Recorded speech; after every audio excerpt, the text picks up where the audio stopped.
जय श्री कृष्ण। अभी हम साकला से आगे आ गए हैं, धपाड़ा की तरफ हैं। और ये सुंदर खेत, आज हमने बोला ना भारत के किसान तपस्वी हैं। देखिए कितने सुंदर खेत हैं यहाँ से अभी मुझे 4 किलोमीटर और चलना है।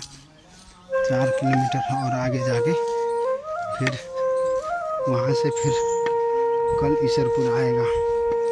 आज तो नहीं पहुँच पाएंगे। आज मोड़िया खेड़ी भी पहुँच जाते तो बड़ा अच्छा रहता। अब देखो भगवान क्या करते हैं। बाकी बड़ा सुंदर ये खेत खलिहानों में आज रोड का सहारा लेना पड़ा थोड़ा। और मैया थोड़ी घूमी हुई है, सांकला से सीधा रेवा बनखड़ी से सीधा घूमी हुई है। तो अब ईसरपुर में मैया के दर्शन होंगे। लगभग 4 किलोमीटर हमको अभी यहाँ से चलना है। उसके बाद जो है मोड़िया खेड़ी 6 किलोमीटर है। वहाँ से 3-4 किलोमीटर में ईसरपुर आएगा। तो कुछ देर यहाँ प्रतीक्षा करके आगे की ओर प्रस्थान करेंगे। आज तो विश्राम करेंगे। तो बड़े दिव्य भाव में हरे राम राम राम हरे हरे, हरे कृष्ण कृष्ण कृष्ण हरे हरे, हरे राम राम राम हरे हरे, हरे कृष्ण कृष्ण कृष्ण हरे हरे, राम हरे राम हरे कृष्ण कृष्ण हरे राम राम हरे हरे, हरे कृष्ण कृष्ण कृष्ण हरे हरे, हरे राम। दोनों तरफ कितनी हरियाली है, अद्भुत। हरे राम राम राम हरे हरे, हरे कृष्ण कृष्ण कृष्ण हरे हरे, हरे राम राम राम हरे हरे, हरे कृष्ण कृष्ण कृष्ण हरे हरे, हरे राम राम राम हरे हरे, हरे कृष्ण कृष्ण कृष्ण हरे हरे। बहुत खतरनाक रोड है। हरे राम राम राम हरे हरे, हरे कृष्ण कृष्ण कृष्ण हरे हरे, हरे राम राम राम हरे हरे, हरे कृष्ण कृष्ण कृष्ण हरे हरे, हरे राम राम हरे हरे, हरे कृष्ण कृष्ण कृष्ण हरे, हरे राम राम हरे हरे, हरे कृष्ण कृष्ण कृष्ण हरे हरे, हरे राम राम हरे हरे, हरे कृष्ण कृष्ण कृष्ण हरे हरे, हरे राम राम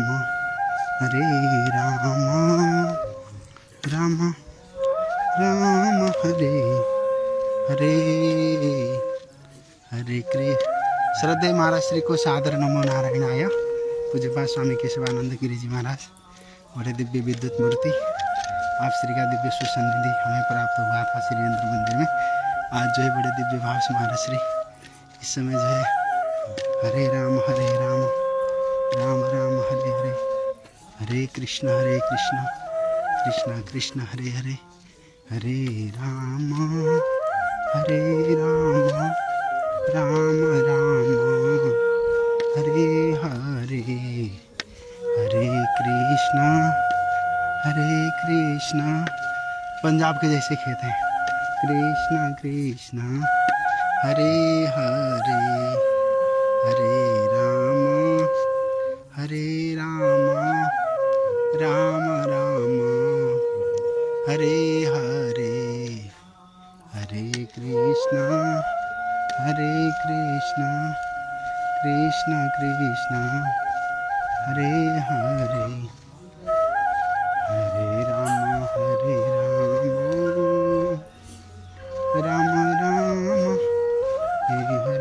हरे, हरे कृष्ण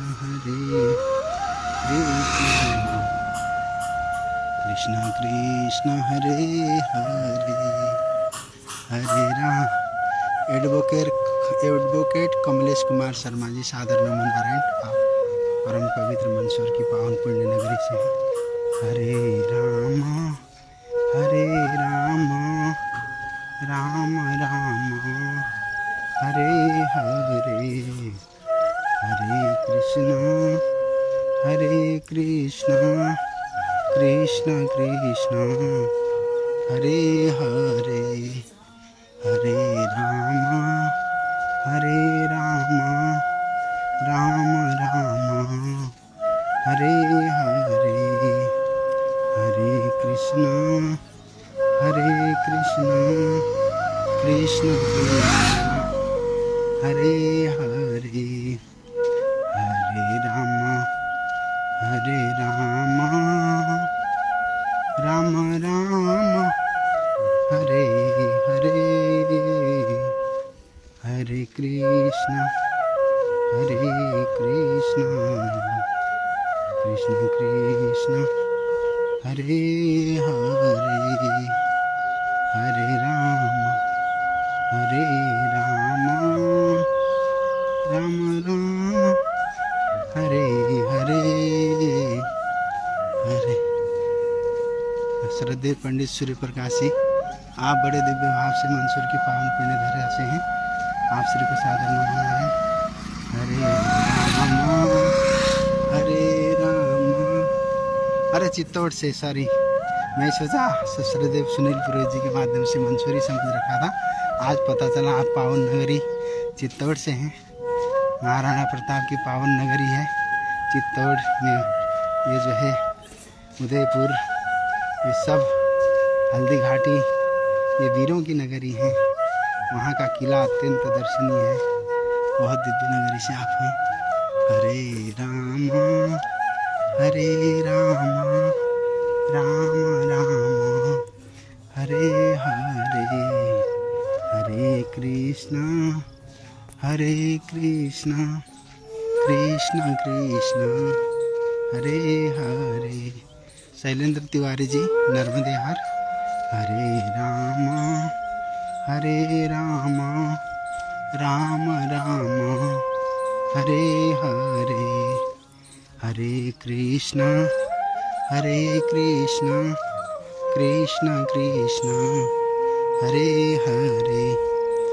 कुछ चर्चा करें आज की घटना में। वैसे तो प्रत्येक दिन प्रत्येक पल गुरु है, शिक्षा है। मृत्यु की ओर किस प्रकार जाना, सावधानी की शिक्षा देते हैं। और प्राणी जिन माता के गर्भ से जन्म लेता है, उनको जो है इतना कष्ट देकर मारता है, इतना कष्ट देकर घर से निकाल देता है। जिस घर के कोने में उसको जन्म दिया माँ ने, उसी घर से उसको निकाल देता है। कब बड़ा संसार के नियम देख के कभी कभी मन अत्यंत व्यथित होता है। हो सकता है ऐसा कभी कभी प्रारब्ध बस उनको भोगना पड़ा, परंतु ऐसी दृष्टि से जो है हमारे अंतर्मन की चेतना पूर्ण रूप से मृत्यु की ओर चली जाए, तो भी ये माँ के प्रति के जो भाव है, ऐसा भगवान करे कि सभी के साथ ऐसा न हो। आज हमने जो घटना देखी है वो अत्यंत हृदय को, बहुत पत्थर जैसा हृदय भी वो बिल्कुल टुकड़ा हो जाता है। इतना व्यथित अवस्था थी माँ की। 90 साल की उम्र थी और मैं तो लगभग आधा किलोमीटर आगे आ गया था। पता नहीं मेरा मन क्यों किया कि मैं वापस जाऊं। एक बार फिर रिटर्न गया, फिर अंदर गया, फिर भी रिटर्न गया, फिर मैं अंदर वहाँ नहीं जाता तो मेरे आत्मा को आज शांति नहीं मिलती। तो मैं गया माँ के पास गया, बैठा, थोड़ी देर चर्चा की। माँ रोने लगी, बोलती है बेटे ने मार के घर से निकाल दिया। लगभग 90 साल की उम्र माँ की, देखा नहीं गया। अलग प्रकार की वृत्ति। और इस यात्रा में यही लोग, ये नर्मदा तट ऐसा है कि प्रत्येक आने वाले पूरे विश्व के परिक्रमा वासियों को अन्न देने वाला नर्मदा तट। साक्षात नर्मदा जो है वहाँ सन्निकट बैठी थी। बस उसको घर से निकाल कर कैसे होगा सेवा नर्मदा जी की।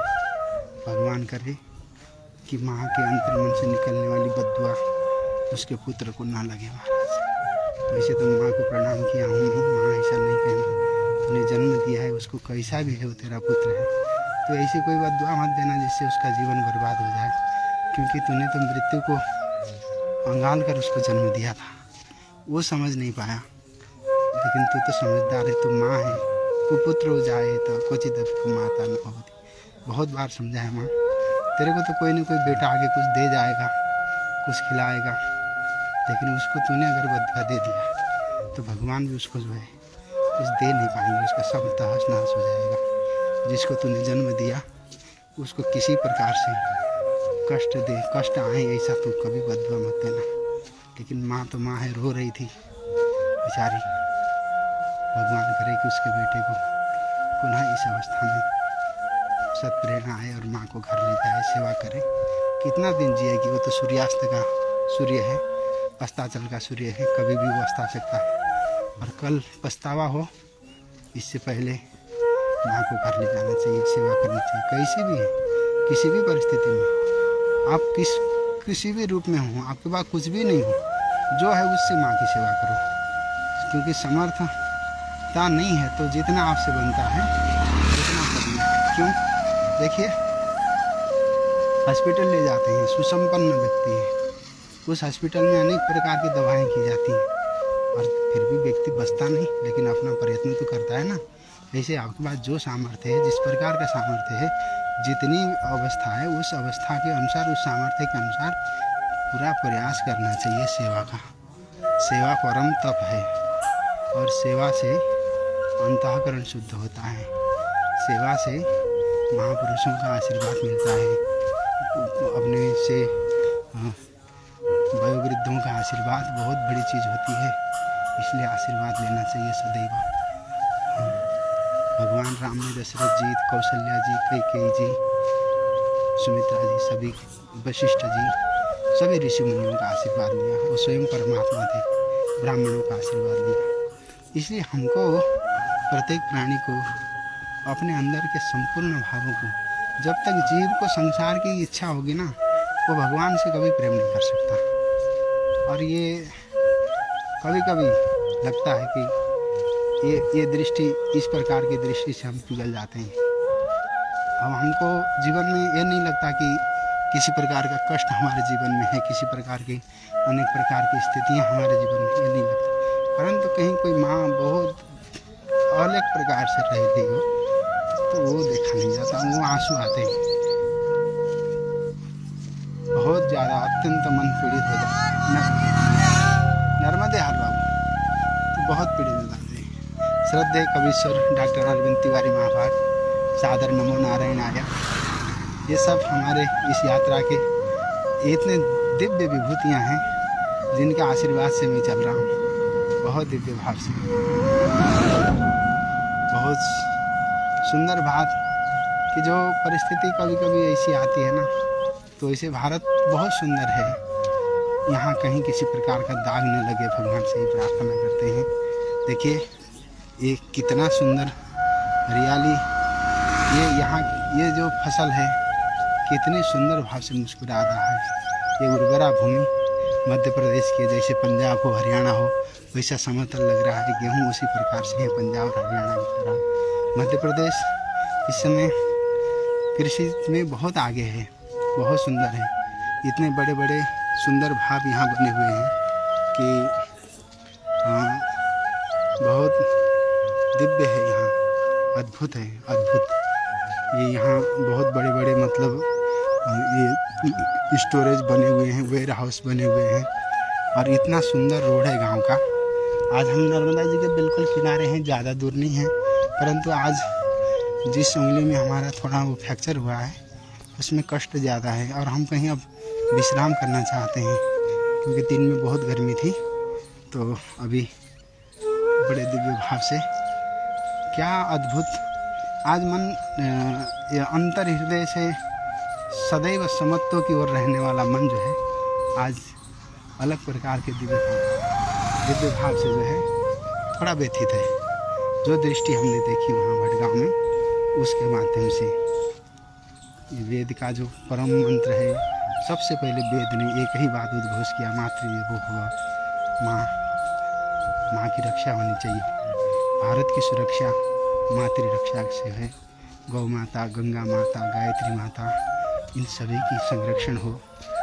गीता माता, इन सभी के दिव्य भाव को वंदन हो, श्रद्धा से सुसंयुक्त हो, इनके जीवन से अपना जीवन जीवंत हो तो बड़ा आनंद आ जाए। बहुत आहा जी जी, मैं विश्राम करूँगा। अब थोड़ी देर में विश्राम करूँगा। यहाँ कोई स्थान नहीं है, जहाँ था वहाँ मेरे लिए उपयुक्त नहीं समझा मैंने। जगह तो ठीक था, परंतु कुछ वहाँ ये धूम्रपान आदि था, तो हम ठाकुर जी को सुबह 3 बजे अभिषेक करेंगे, कीर्तन करेंगे। तो जहाँ अनेक प्रकार के व्यसन चल रहे हों, हमारे कारण उनको कोई विधान हो सुबह, तो ऐसे बीच में अभी हमने एक जगह किया था। ऐसा स्थिति थी कि हम अकेले सुबह 3 बजे अभिषेक आदि करने लगे, तो वहाँ पर एक महात्मा जी का गौशाला था, वहाँ चलती थी गांजा सब धूम्रपान। हम 3 बजे उठे और अपना शुरू कर दिया। तो महाराज जी का धीरे से बोल रहे थे, तो भी महाराज जी ने कहा कि हमको जो है प्रसाद दिया। बड़े बड़े दक्ष प्रजापति ने जैसे भगवान भोलेनाथ को निरपत्रम कह के प्रसाद दिया था, वो तो फिर भी शब्द था, शब्द। परंतु हमको तो इतने महान महान शब्दों के द्वारा ये लगभग 15 मिनट तक गालियों की बौछार सुननी पड़ी। फिर क्योंकि हम भोलेनाथ का अभिषेक कर रहे थे, इसलिए गुरु हैं। और आज जब हमारे आराध्य देव अपने ससुर की गाली खा सकते हैं, तो हम तो उनके लाल हैं, उनके भक्त हैं, उनके सेवक हैं, तो हमको तो उससे ज़्यादा गालियाँ सुननी पड़ी। सुना हमने बड़े प्रेम से, क्योंकि आराध्य का थोड़ा बहुत गुण अगर उसमें ना आए तो कैसा आराधक होगा वो। इसलिए आराध्य के सारे गुण हमने शांति से सब दोनों कर्ण विवरणों से सुना, परंतु हृदयंगम नहीं किया, क्योंकि हृदय में जाता तो मुख मलिन होता। इसलिए मुखमंडल को हमने प्रसन्न चित्त रखने के लिए कर्ण विवरों से ही उसको बाहर कर दिया, क्योंकि उनकी उपयोगिता हमारे जीवन में नहीं थी। तो हमने बड़ी 5 बजे तक अभिषेक करके जल्दी से आसन बांध के वहाँ से सीधा चल दिए। ये नर्मदा तट का आनंद है। यहाँ उलझिए मत, बस सुलझते हुए चले जाइए। जीवन में भी ऐसा ही, उलझिए मत, सुलझते हुए चले जाइए। यहाँ विपत्तियाँ आएंगी, उन विपत्तियों को प्रणाम करते हुए आगे चलिए, बहुत आनंद आएगा। मैंने अभी तक ये 1.25 साल तक यही किया है। पहले थोड़ा बहुत उद्विग्नता आती थी, अब तो कोई नर्मदे अब तो किसी भी प्रकार से उद्विग्नता नहीं आती, क्योंकि ये सब आप सबके आशीर्वाद का प्रतिफल है। बहुत सारे विभूतियों ने मुझे इतना पकाया है कि कहा कि आप बस एक कदम और आगे चले जाइए, आपका मार्ग बहुत सफल है। सच में जब मुझे कहीं विपत्तियाँ आईं, उन विपत्तियों को प्रणाम करना मुझे यहाँ के सुधीजनों ने, विद्वत वरणियों ने सिखाया कि बस महाराज, बस इसको सहन कर लीजिए और आगे जाइए, बस यहाँ मत उलझिए। उस समय ऐसा लगता था कि वास्तव में ऐसा लगता था कि ये सब एक भगवान की मूर्ति बनकर मुझे इतने दिव्य रूप में आशीर्वाद देने के लिए, इस यात्रा को मंगल कामना करने के लिए आए हैं। आज सच में जब इतने दिनों से मैं चल रहा हूँ, आप सबके आशीर्वाद से देखिए 10-11 दिन से मैं जो है उंगली टूटी हुई है तो भी चल रहा हूँ। ये शक्ति आप सबके इस आत्मबल को उत्साहवर्धन करने के कारण से चल पा रहा हूँ। अब जब मैं नर्मदापुरम में जाऊँगा तो वहाँ ज़रूर मेरे पैर में प्लास्टर लगेगा। आप लोग सोचेंगे कि इतने दिन से कैसे चला। ऐसा नहीं कि कष्ट नहीं आता, इतने जब इस ऐसे रोड में चलते हैं, बबूल के कांटे भी चुभते हैं बहुत ज़्यादा। ये चारों तरफ बबूल के बाढ़ लगे हैं कांटों के, तो ये चुभते हैं, निकालते हैं, फिर चलते हैं। रेत गर्म होता है तो जो उंगली टूटी हुई वहाँ पे जब वो गर्म रेत लगती है तो ऐसा लगता है कि अब यहीं पे बैठ जाएं, इतना कष्ट होता है। लेकिन जब शाम को जब इस सारे कष्टों को हम सहन कर लेते हैं, तो सारे कष्टों को जब सहन करके शाम को कहीं गंतव्य की ओर जाते हैं तो मुखमंडल अत्यंत भाव से प्रसन्न चित्त रहता है। ये सब आप सबके आशीर्वाद का ही प्रतिफल है और मुझे खुशी है कि मैं आप सबके आशीर्वाद के प्रतिफल माँ भारती को वंदन कर पा रहा हूँ। नहीं तो मुझे लगता कि कहीं किसी प्रकार का अभिमान, दर्प ऐसा आता तो शायद मैं नहीं कर पाता। ये तो आहा गजब, ये तो हमने आपसे ही सीखा है। श्रद्धेय डॉक्टर अरविंद तिवारी महाभाग, आपकी सौम्यता, आपकी सरलता, आपकी गंभीरता, ये मेरे यात्रा के बहुत बड़े संबल हैं। और मैं तो आपसे बहुत कुछ सीखता हूँ। और सच में आप सब जैसे दिव्य आचार्यों के द्वारा जो भाव, जो गंभीरता मुझे इस मार्ग में मिला है, ये मेरे मार्ग को इतना प्रशस्त कर देते हैं। जब कभी मैं श्रद्धेय तिवारी महाभाग को याद करता हूँ, पंकज झा जी को याद करता हूँ, सुदर्शन निवास सांडिल्य गुरु जी को याद करता हूँ, या अन्य दिव्य विभूतियों को, हमारे परम श्रद्धेय ब्रह्मानंद सरस्वती जी, समर्थ श्री को याद करता हूँ, और पूज्यपात उड़िया बाबा जी, राम सुखदास महाराज जी, सेठ जी, भाई जी, राधा बाबा जी, ऐसे डोगरे जी महाराज, ऐसे दिव्य विभूतियों को जब जब मैंने याद किया, तपोमूर्ति स्वामी ओमकारानंद गिरी जी महाराज जी को, ऐसे जब दिव्य विभूतियों को, गिरिराज जी के पावन पुण्य धरा से मैं जब पूज्यपात स्वामी चैतन्य बाबा जी को, श्याम सुंदर दास बाबा जी को, गौड़ीय परंपरा के इन दिव्य विभूतियों को जब जब मैं स्मरण करता हूँ, मेरे जीवन के सारे कष्ट मैं भूल जाता हूँ। क्योंकि उनके जीवन में कष्ट के अतिरिक्त कुछ नहीं था, परंतु उनके जीवन के तब का कष्ट जो है वो अत्यंत भाव से उनका आभूषण था। तो कष्ट इस जीवन के आभूषण है। कष्ट, दुख इस मनुष्य जीवन के तप के सबसे बड़े आभूषण है, सुंदर आभूषण है। उससे मन पवित्र होता है, मलिन नहीं होता। यदि कष्ट से, दुख से मन मलिन होता है तो तपस्या में बाधक बन जाता है। कष्ट और दुख में भी मन प्रसन्न रहे तो वो तपस्या का आभूषण बन जाता है। ये तपस्या की सुंदरता है।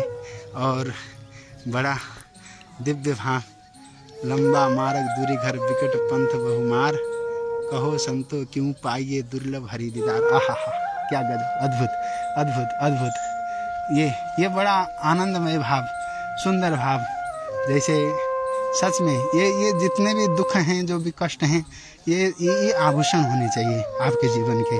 विपरीत परिस्थितियाँ, तिरस्कार, असम्मान, ये सब। और आज एक घटना से हम भी बड़ा व्यथित हुए। यह कोई संत हैं, संत तो क्या कहें, चलो कुछ भी हैं, उनका कुछ नया रूप होगा।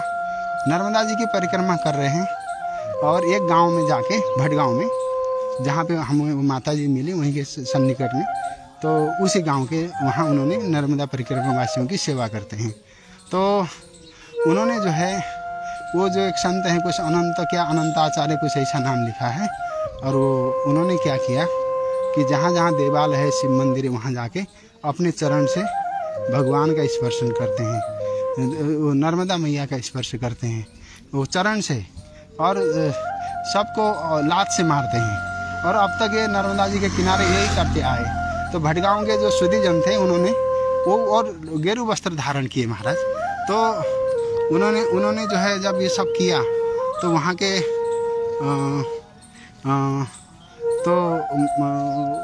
जब किया तो गांव वालों को बड़ा दुख हुआ, क्योंकि आस्था और निष्ठा का एक भाव है। तो फिर उन गांव वालों ने उनको यहाँ सुहागपुर थाने में दे दिया, और सारे प्रमाण थे। तो वो थाने वालों ने उनको पकड़ा कि ऐसा क्यों करते हो। तो जब उनकी पूरी बायोडाटा निकाली तो कुछ और निकला। तो ऐसे भी कभी कभी देखिए, हम किसी धर्म का विरोध नहीं करते, परंतु ये विशुद्ध भाव से अब इस नर्मदा परिक्रमा में हमारे जैसे गेरू वस्त्र धारण करके कोई अन्य धर्म का धर्मावलंबी है ना, हम वो सब, हम बहुत सारे अच्छे भी हैं और हमको उनको नहीं कहते, परंतु एक ऐसा जो नाम हिंदू का रखकर अनंताचार्य में, उसका पोस्ट दिखाऊंगा आपको, पोस्ट डालूंगा, आप लोग देख लीजिएगा, तो मैं शेयर करूंगा। तो उसने पूरा मतलब देवालय का चारों तरफ पैर में रख के वीडियो बना के अपने आप लाइक कमेंट करते हुए इस प्रकार का बना रखा है। और जहाँ जहाँ मंदिर में गया वहाँ भगवान को लात मारना, हनुमान जी के ऊपर मूत्र विसर्जन करना, यही सब बहुत दुखद घटना उसने किए हैं। तो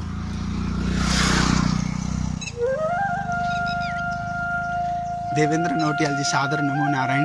प्रभु, ये तो आप सबके पावन पवित्रतम माँ भागीरथी की महती कृपा और आप जैसे दिव्य ब्राह्मणों का आशीर्वाद मुझे और यहाँ से अहंकार रहित होने का आशीर्वाद दीजिएगा। और सच में मुझे सभी लोग कहेंगे कि एक सन्यासी होकर सबसे आप विनम्र भाव से रहते हैं। मुझे मेरी विनम्रता के लिए अगर मुझे अंदर अहंकार नष्ट करना है तो मुझे सबके आगे नतमस्तक होने में कोई भी वो नहीं है, क्योंकि मैं विशुद्ध रूप से पारंपरिक रूप से सन्यास्त हूँ।